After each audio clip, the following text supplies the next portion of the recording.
우리 옆에 있는 분들하고 인사 좀 잠깐 나눌 거예요. 반갑습니다. 우리 가정에 있는 성도들도 반갑습니다. 예, 반갑습니다. 오늘 설교 제목이 보배를 담은 질그릇입니다. 보배를 담은 질그릇.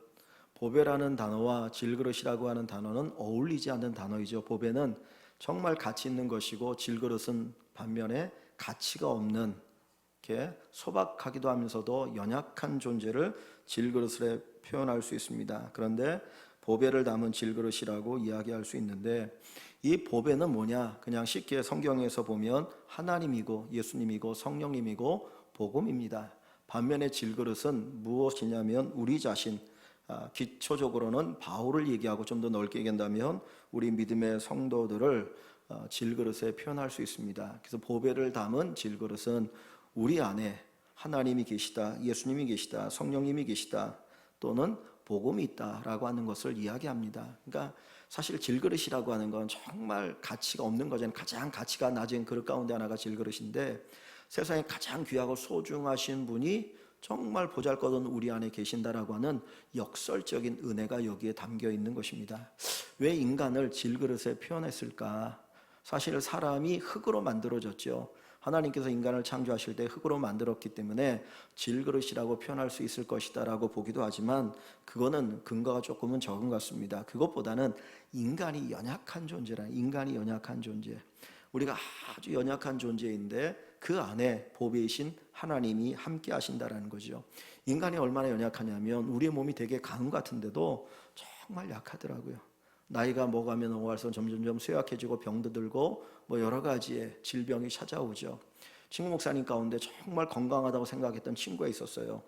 항상 긍정적이고 밝고 이야기하다 보면 이렇게 긍정 에너지를 받아오는데, 작년 가을에 갑자기 연락이 왔는데 수술해야 된다는 거예요. 그래서 뭐냐 그랬더니 암이 생겼는데 방광암이 생겨가지고 병원에 가서 딱 검사를 하니까 말기여서 그냥 적당히 수술해가지고 어느 한 부위를 잘라내는 게 아니라 방광 전체를 잘라내야 된답니다. 근데 그냥 잘라내는 게 아니라 몇 번의 항암 수술을 하고 그 다음에 잘라야 그래도 가능하다. 그리고 나서 이제 또 인공으로 해가지고 어떤 장을 잘라내는가 해가지고 그거를 대신 방광 대신에 사용할 수 있도록 그렇게 만든다라고 하는데, 그 이야기를 들으니까 되게 가슴도 아프면서 야, 인간이 이렇게 약한 존재구나. 며칠 전에도 어느 목사님, 저도 몰랐는데 갑자기 속에는 피가 나고 병원에 갔더니 신장에 콩팥이죠.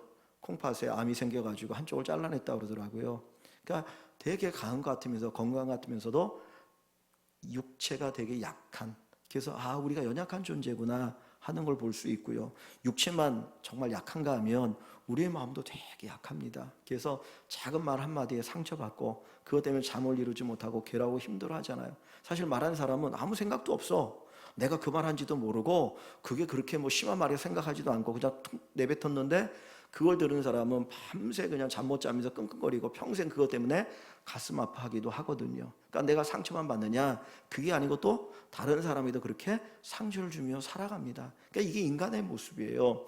그러면 이게 보통 사람만 그러냐? 그게 아니더라고요. 위대한 믿음의 사람들도 그런 모습을 볼 수 있습니다. 그 중에 하나는 뭐냐면 엘리야 선지자입니다.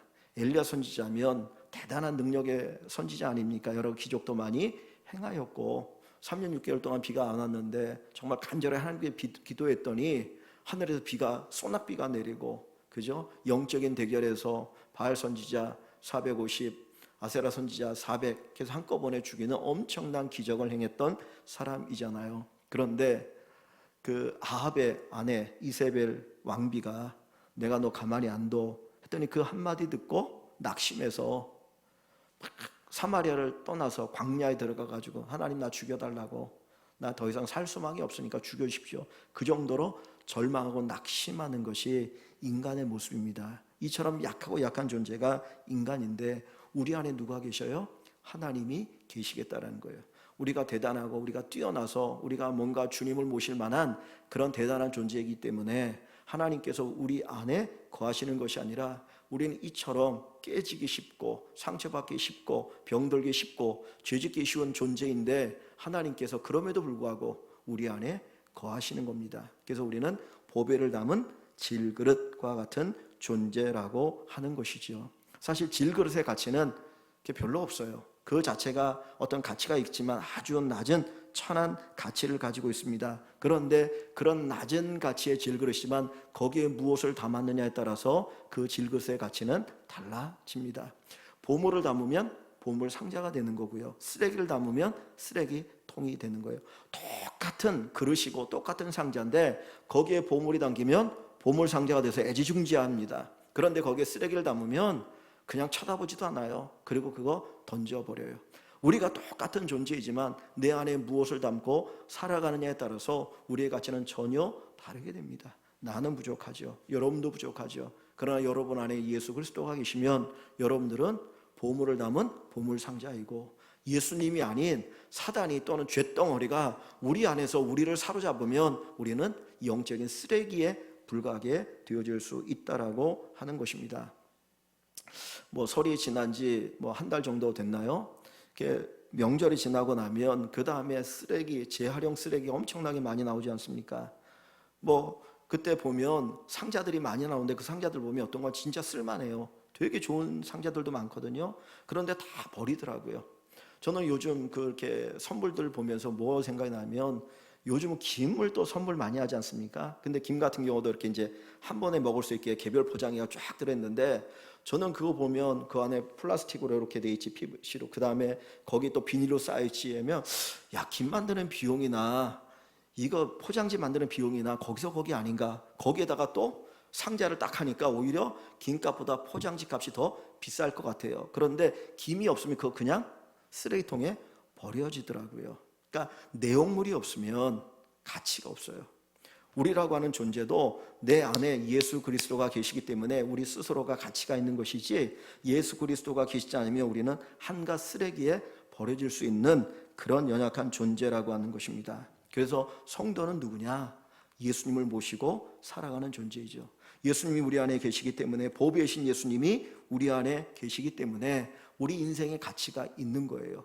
보배이신 예수님이 우리 안에 계시니까 모든 죄로부터 우리가 구원받고, 보배이신 예수님이 우리 안에 계시기 때문에 우리가 영원한 천국에 들어가게 되어지고, 보배이신 예수님이 우리 안에 계시기 때문에 우리 하나님의 자녀가 되어서 이 땅을 살아갈 때도 하나님의 복을 누리고 하나님의 은혜를 받고 하나님의 인도를 받고 하나님의 보호를 받다가 영원한 천국에 들어가게 되는 것입니다.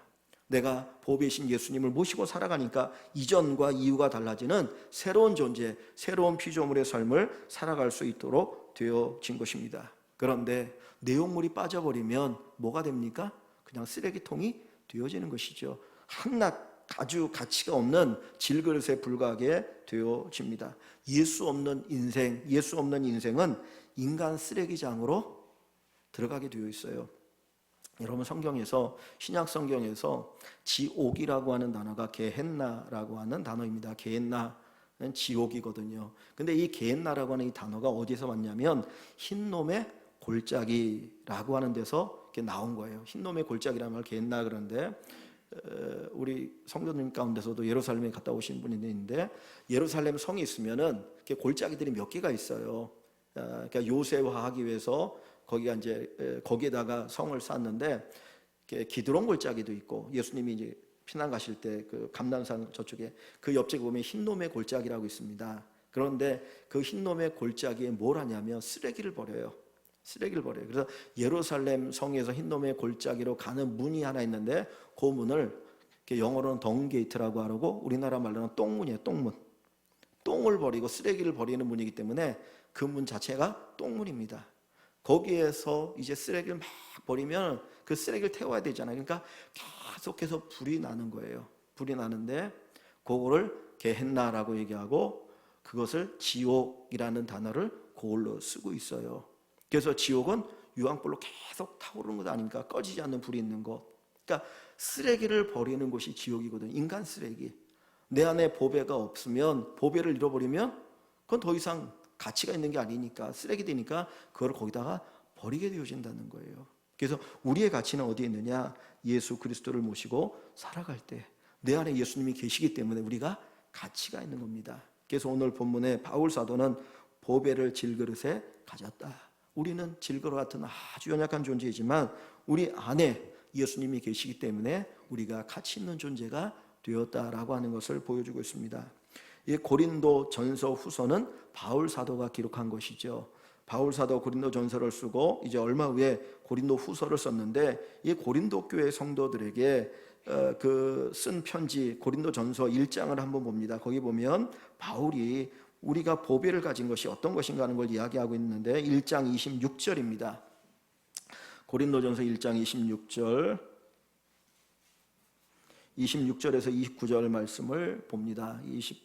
1장 26절, 263쪽 신약성경 263쪽 같이 한번 읽습니다. 형제들아 너희를 부르심을 보라. 육체를 따라 지혜로운 자가 많지 아니하며 능한 자가 많지 아니하며 문벌 좋은 자가 많지 아니하도다. 그러나 하나님께서 세상에 미련한 것들을 택하사 지혜 있는 자들을 부끄럽게 하려 하시고, 세상에 약한 것들을 택하사 강한 것들을 부끄럽게 하려 하시며, 하나님께서 세상에 천한 것들과 멸시받는 것들과 없는 것들을 택하사 있는 것들을 폐하려 하시나니, 이는 아무 육체도 하나님 앞에서 자랑하지 못하게 하려 하심이라. 아멘. 자, 26절입니까? 형제들아, 그래서 형제들아 너희를 부르심을 보라. 하나님 너희를 부르시 않았느냐? 너희는 어떤 존재냐는 거죠. 야, 너희가 어떤 존재인 줄 아냐? 그러면서 뭐라고 말합니까? 육체를 따라 지혜로운 자가 많지 아니하며 능한 자가, 능력 있는 자가 많지 아니하며 문벌 좋은 자가 많지 아니하도다.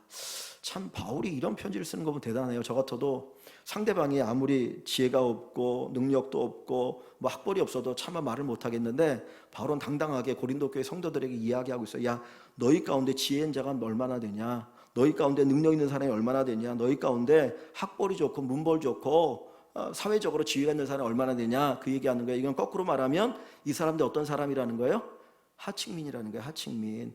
고린도라고 하는 도시가 항구 도시입니다. 그래서 이제 배들이 많이 왔다 갔다 하다 보니까 뭐 이렇게 물건을 내리고 싣고 하는 화물을 많이 하잖아요. 그러니까 노동자가 많이 필요했어요. 그런데 고린도 교회 성도들 대부분이 그 노동자들이에요. 그러다 보니까 그들의 수준이 낮은 거예요. 학력 수준도 그렇고 모든 면에 있어서 이렇게 하층 계층에 속하는 사람들이 고린도 교회 성도들입니다. 그래서 그들에게 얘기하는 게, 야, 지혜로운 자가 얼마나 되냐? 너희 가운데 능력 있는 자가 얼마나 되느냐? 문벌 있는 자가 얼마나 되냐? 없지 않느냐?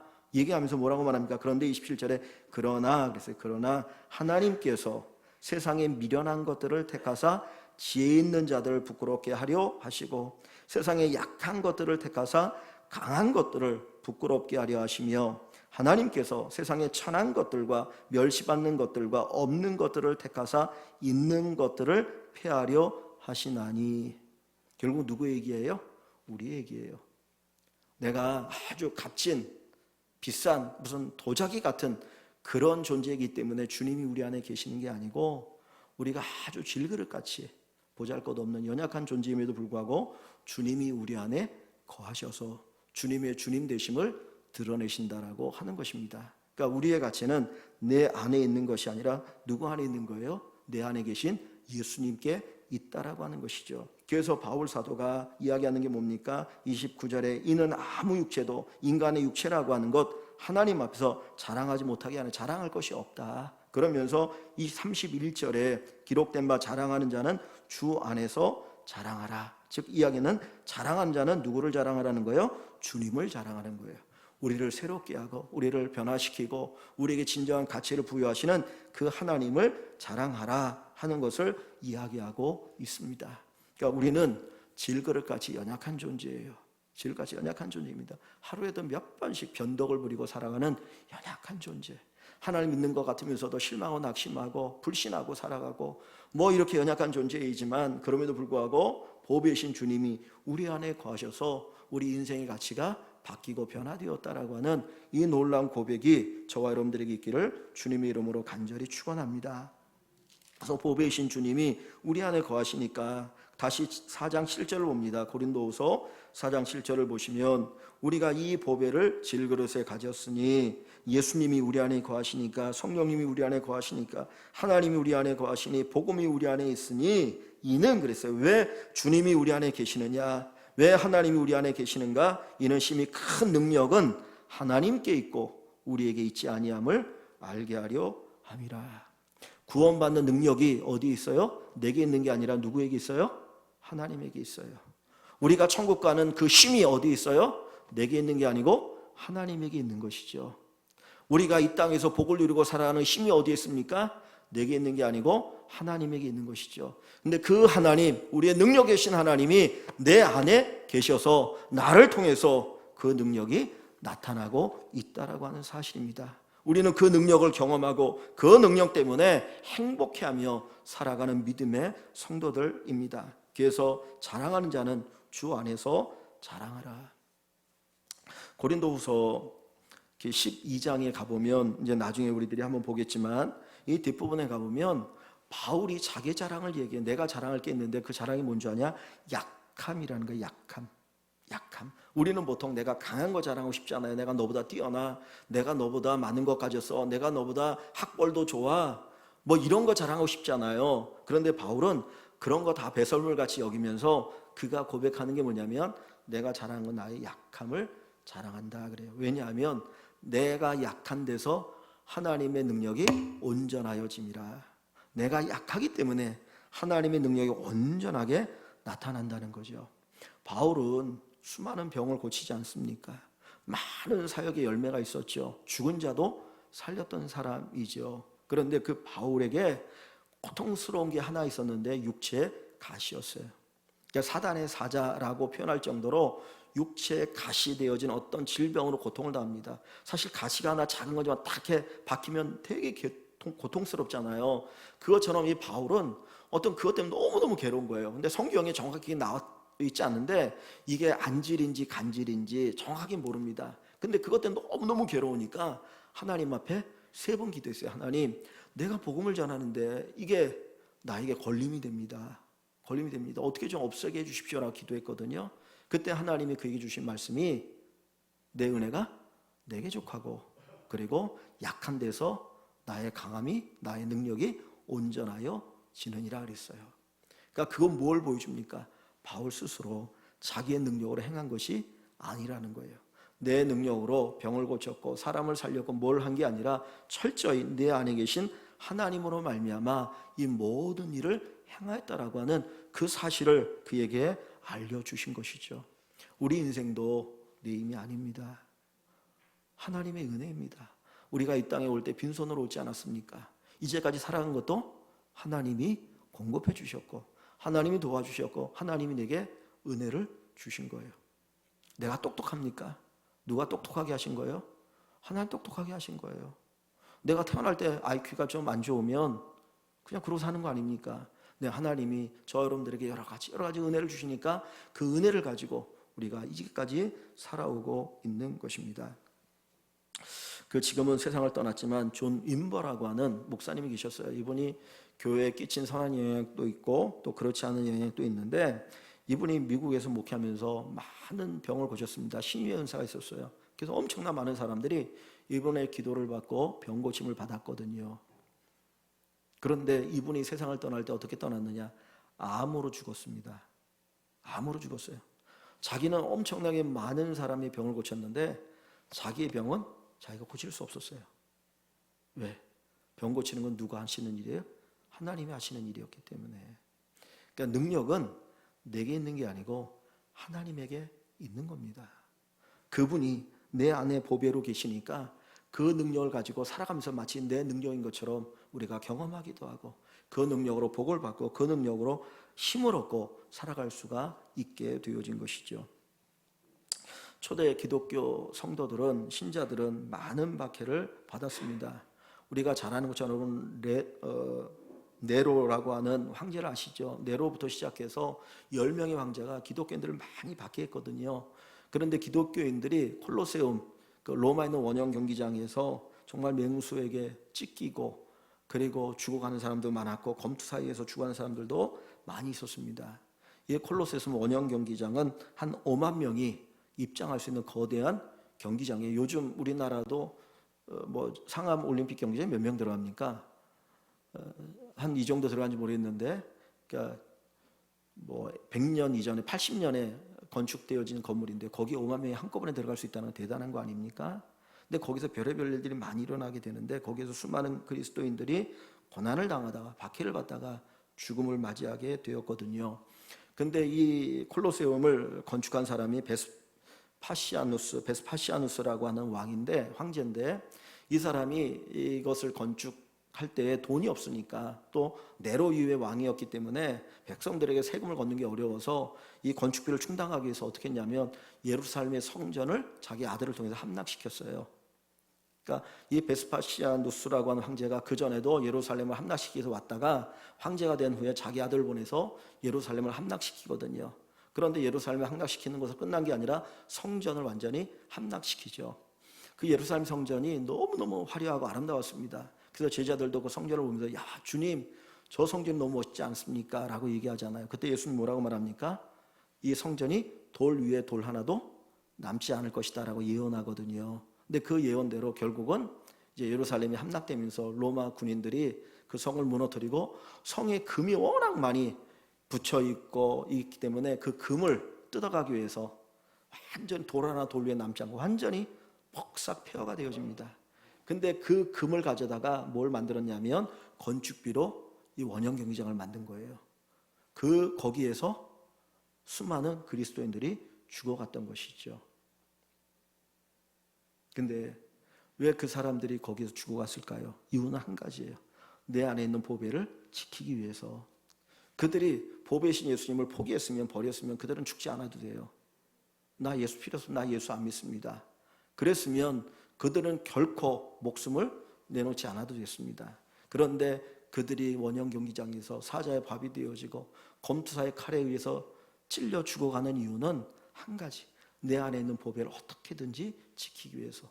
나의 가치는 나에게 있는 것이 아니라 내 안에 계신 그 예수 그리스도 보배이신 예수님에게 있습니다. 나는 이 보배를 잃을 수가 없습니다. 나는 이 보배를 내 그릇, 이 육체가 찢겨질지라도 나는 이 보배를 지키겠습니다. 그러다가 그들이 죽어갔던 것입니다.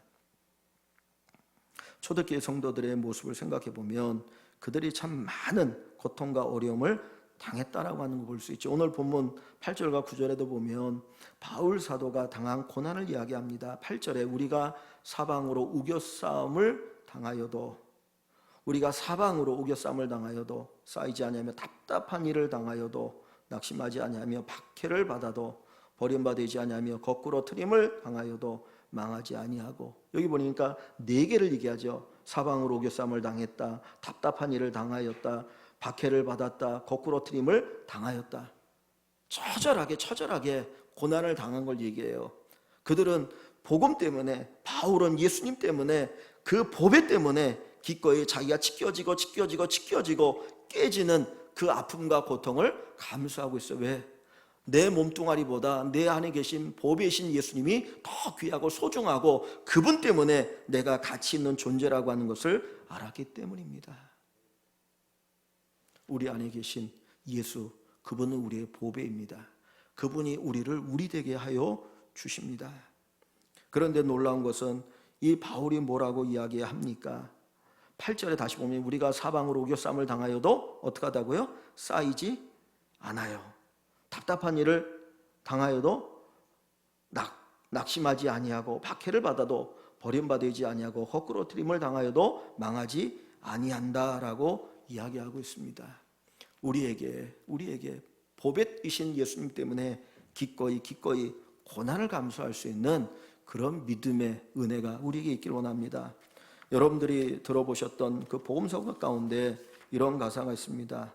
나 무엇과도 주님을 바꾸지 않으리. 다른 어떤 은혜 구하지 않으리. 오직 주님만이 내 삶의 도움이시니 주의 얼굴 보기 원합니다. 주님 사랑해요. 온 마음과 정성 다해 하나님의 신실한 친구 되기 원합니다. 나 무엇과도 주님을 바꾸지 않으리. 다른 어떤 은혜 구하지 않으리. 오직 주님만이 내 삶의 도움이시니 주의 얼굴 보기 원합니다. 정말 이 찬양의 가사가 저와 여러분들의 고백이 되기를 주의 이름으로 간절히 축원합니다. 우리가 신앙 때문에 때로는 손해보고 살기를 원합니다. 상자는 그 안에 내용물이 있을 때 가치가 있는 거잖아요. 그 내용물을 지키기 위해서 상자가 있는 것이지 내용물이 없으면 상자는 의미가 없습니다. 우리 안에 보배신 예수님이 거하실 때 우리가 가치가 있습니다. 그분 때문에 때로는 손해보고, 그분 때문에 때로는 깨지고, 그분 때로는 상처받고, 그분 때문에 때로는 아파하며 살아가는 것이 어떻게 보면 우리 인생을 진짜 가치 있게 하는 것입니다. 바울이 그랬던 것처럼, 수많은 믿음의 사람들이 그랬던 것처럼, 저와 여러분들 내 안에 계신 그 보배가 얼마나 귀하고 소중한지를 가슴으로 깊이 느끼고 체험하시는 귀한 축복이 있기를 주의 이름으로 간절히 축원합니다. 그런데 하나님은 우리가 보배를 위해서 찢기고 상처받고 깨어지고 아파할 때 그냥 그대로 두시지 않아요. 그 상황 속에서 우리에게 뭘 보여주십니까? 하나님의 큰 능력을 보여주시는 거예요. 우리가 이 4장 7절의 말씀을 좋아하는 이유가 어디 있습니까? 8절과 9절 때문인 거예요. 사실은 8절 9절 다시 한번 볼까요? 우리가 사방으로 우겨싸움을 당하여도 쌓이지 아니하며, 답답한 일을 당하여도 낙심하지 아니하며, 박해를 받아도 버림받지 아니하며, 거꾸로 트림을 당하여도 망하지 아니하고, 이런 온갖 고난, 감당할 수 없는, 인간이 감당할 수 없는 이 고난이 자기에게 몰려오는데, 자기가 받게 되는데, 그러나 그것 때문에 망하지 않았다는 거예요. 고린도후서에 보면 이 4장에 바울이 당한 고난이 나옵니다. 6장에 그리고 11장에 보면 바울이 정말 죽을 위기에 처했던 여러 가지 고난의 이야기들이 나와요. 그런데 그 고난의 위기 속에서 그는 뭘 경험합니까? 하나님의 능력을 경험했어요. 하나님의 능력을. 그래서 바울이 이렇게 쓰는 겁니다. 내 안에 보배를 가졌는데, 보배를 가진 이유가 뭐냐? 큰 능력이 하나님에게 있고 나에게 있지 않다. 만약에 나의 힘이라면 결국은 쓰러지고 넘어지고 좌절하고 낙심하고 절망하고 포기할 수밖에 없었는데, 하나님이 나를 끌어가시더라. 그 고백이 바로 바울의 고백입니다. 우리는 약하죠. 그러나 우리 안에 계신 하나님이 강하십니다. 그래서 의인은 6번 넘어져도 7번 일어섭니다. 믿음의 사람은 나의 힘이 아닌 하나님의 능력으로 살아가는 거예요. 우리는 은도 없고 금도 없어요. 베드로의 고백처럼 내게 은도 없고 금도 없지만 내게 있는 나사렛 예수 그리스도의 이름으로 살아가는 사람이 바로 저와 여러분들입니다. 우리 안에 엄청난 보배이신, 어마어마한 능력이신 하나님이 우리와 함께 하심을 믿으시고 살아가실 수 있기를 주의 이름으로 간절히 축원합니다. 제가 이 말씀을 준비하면서 어떤 하나의 글을 봤는데, 그 양정신이라고 하는 목사님이 계셨다고 그래요. 지금은 세상을 떠났는데 이분이 여자 목사님입니다. 여자 목사님이신데 한국의 헬렌 켈러라고 하는 별명을 가지고 살았던 분이에요. 1986년도에 한국의 오늘의 여성상을 받은 아주 훌륭하신 분이신데, 이분이 한국의 헬렌 켈러라고 하는 별명을 가지게 되었던 이유는 그분이 맹인이기 때문이에요. 원래 태어날 때부터 맹인으로 태어난 것이 아니고 7살인가 8살 때 친구들과 함께 뒷산에 놀러 갔다가 가시나무에 이제 옷이 걸리면서 찢겨진 거예요. 근데 옛날에는 옷이 너무너무 귀했잖아요. 옷이 귀하니까 이 아이가, 어린아 꼬마 아이가 옷이 찢어져서 집에 가면 엄마한테 혼날까 봐 다른 친구는 다 집으로 돌아갔는데 혼자 집에 가지 못하고 그 어두운 밤에까지 그 산에 혼자 남아 있었던 겁니다. 근데 여름이 아니고 이게 추운 날씨였는데 거기 있다 보니까 몸의 체온이 떨어지면서 이제 점점 이렇게 추워진 거죠. 그래서 결국은 할 수 없이 이제 집으로, 엄마한테 혼날 것을 알고 이제 뭐 각오하고 집으로 왔다가 그날 밤에 잠들었는데 막 열이 막 오르는 거예요. 지금 같으면 해열제를 먹이고 그랬을 텐데 아주 시간이 오래됐기 때문에 그냥 그러다가 이 열로 인해서 결국은 눈을 실명하게 됩니다. 제대로 치료를 못해서 눈이 실명하고 되고 나니까 그 부모님들이 여자아이가 앞도 못 보는데 뭐 먹고 살겠느냐, 그냥 무당이 되어서 점이나 치고 살면 되지 않을까, 뭐 그런 얘기들을 이제 그 딸 앞에서 한 거죠. 근데 이분이 어렸을 때부터 이제 교회를 다녔는데, 옛날에는 교회가 동네마다 있는 게 아니잖아요. 그러니까 이제 이렇게 뜸뜸 있다 보니까 멀리 떨어진 곳에 이제 교회를 다녔는데, 얘가 아프고 교회를 안 오니까 이제 언젠가 전사님이 이렇게 신방을 한번 오게 됐습니다. 그리고 그것을 보고 그 아이를 놓고 이제 기도해주고 그리고 함께 말씀을 나눴는데, 그 나눴던 말씀 가운데 하나가 시편 27편 10절의 말씀이었어요. 내 부모는 나를 버렸으나 여호와는 나를 영접하리로다. 다윗의 위대한 고백이죠. 그러니까 이 고백, 사람들이 보기에는 내가 앞을 보지 못하니까 쓸모없는 존재라는 거예요. 그러나 하나님은 나를 불쌍히 여겨주실 것을 그가 하나님 앞에 기도합니다. 그때 그 어린 아이의 마음속에 깨달음이 뭐냐면, 야, 네가 앞은 못 보지만 들을 수는 있지 않니? 네가 앞은 못 보지만 말할 수는 있지 않니? 네가 앞은 못 보지만 손과 발로 움직일 수 있지 않니? 이것 가지고 뭔가 좋은 일을 할 수 있어 하는 그 하나님의 격려하심의 음성이 그 어린아이의 마음에 들린 거예요. 그래서 이 아이가 거기서 힘을 얻고 맹학교에 들어가서 공부를 해갖고 잘 열심히 해서 일본에 가서 의학을 공부해서 소아과 의사가 되었습니다. 그리고 나서 신학을 공부하고 미국에 가서 교육학을 공부하고 그 다음에 대학교에 교수로 있다가 이제 목사가 되어지고 그 다음에 생명의 전화 뭐 이런 사회복지기관에서 일을 하시다가 세상을 떠나셨습니다. 근데 그의 인생을 바꿨던 힘이 어디에 있습니까? 단순한 인간의 의지가 아니라 하나님의 은혜죠. 그 마음속에 있었던, 그 안에 있었던 보배이신 예수님, 그분이 그의 능력이 되었던 거예요. 그 능력이 그의 인생을 바꿨습니다. 어떻게 보면 그 하나 눈을 잃었기 때문에, 그 실명이 있기 때문에 그는 더 하나님을 의지했고 보배이신 하나님이 더욱더 그의 인생을 통해서 빛났고 그를 통해서 하나님이 더 위대한 일을 하셨던 것 같습니다. 예수님은 우리의 보배이십니다. 그분이 우리 안에 놀랍게 역사하실 거예요. 그래서 바울 사도는 오늘 본문에 보면 그 예수님, 보배이신 예수님이 너무나 좋으니까, 너무나 귀하니까 이렇게 고백합니다. 우리가 항상 예수의 죽음을 몸에 짊어지면, 이 얘기가 뭐예요? 스스로 고난받는 거예요. 그죠? 예수의 죽음을 몸에 짊어지면, 예수님 십자가 달려 죽지 않았습니까? 그 예수님의 고난을 내가 짊어지는 것, 십자가를 짊어지는 삶을 사는 이유는 예수의 생명, 우리의 생명과 전혀 다른, 질적으로 다른 그 예수의 생명이 우리 몸에 나타나게 하려 함이라. 그 보배를 아니까 고난의 길도 기쁨으로 갈 수 있었던 것이죠. 그래서 바울이 12절에 보면 이렇게 얘기합니다. 그런즉 사망은 우리 안에 역사하고 생명은 너희 안에서 역사하느니라. 내가 보배이신 예수님 때문에 내가 기꺼이 고난받는데, 고난받으니까 어떤 결과가 있느냐? 너희 고린도 교회 성도들, 너희에게 하나님의 생명이 역사해서 너희도 그 보배이신 예수님을 모시고 살아가고 너희 인생이 바뀌지 않았느냐?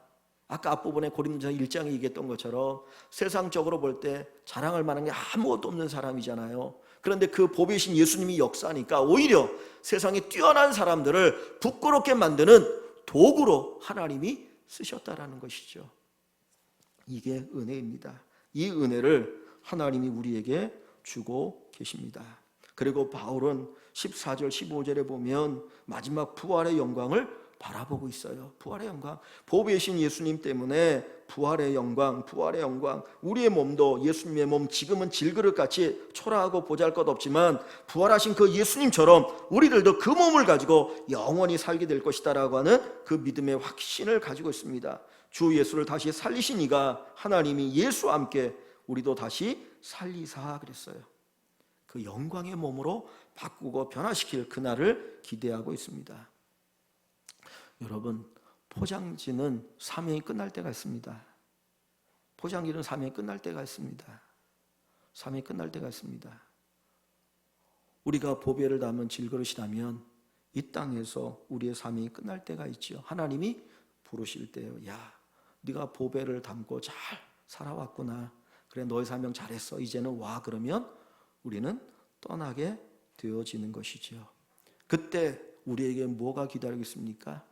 이 질그릇 같은 이 육체가 질그릇으로 끝나는 것이 아니라 예수님과 같은 영광스러운 몸으로 변화되어질 그 축복이 기다리고 있는 거예요. 그때는 완전한 몸, 완전한 정말 그 영광스러운 그 예수님 같은 그 보배로 우리가 변화되어진 놀라운 축복이 있게 되어질 줄 믿습니다. 그래서 바울은 알기에 날마다 죽는다. 나는 날마다 죽는다. 왜? 뭡니까? 나는 날마다 죽음으로 날마다 부활의 영광을 체험하며 살아간다는 것이죠. 우리 모든 일광의 성도 여러분, 우리는 질그릇 같은 연약한 존재이지만 우리 안에 누가 계셔요? 보배이신 예수님이 계시고 그분이 우리 인생의 가치를 결정해 주십니다. 그 보배를 통해서 복된 인생 살아가시는 우리 모든 성도들 되시기를 주님의 이름으로 간절히 축원합니다.